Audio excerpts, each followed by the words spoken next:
our Bibles in the book of Jeremiah 29 verse 11.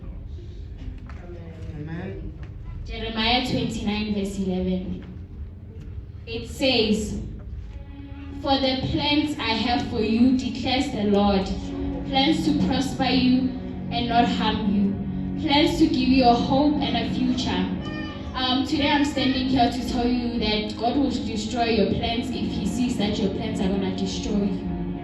So, even if your plans are not working out, just know that God destroyed your plans for better plans. As it reads in Isaiah 55 verse 8, it says, "For the plans I have for you are better than your plans. I have better plans than yours."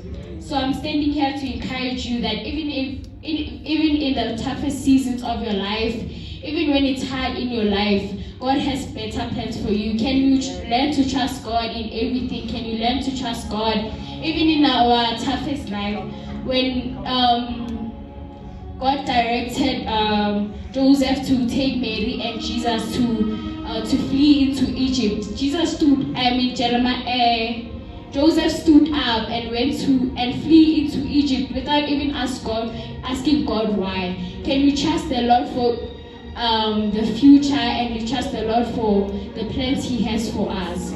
So Joseph stood up no matter what was happening in his life, no matter every bad thing that was happening in his life, he stood up and flee to Egypt. So can we trust in God for everything? And can I share a short testimony? So I think I've already shared this testimony before, I don't know, but I want to repeat it again and again. So last year when it was my first year in grade 8 high school, I was studying Afrikaans for the first time. I didn't know any word in Afrikaans. I didn't know anything in Afrikaans, but I passed with good marks, with great marks. I passed the year with great marks. This year, my marks are good. So I like to thank the Lord for that. I like to thank the Lord for being in my life. I put faith and hope in God. So I say to you today, I encourage you to go out there and trust in God for the plans that He has for you, because the plans that He has for you are better than your plans.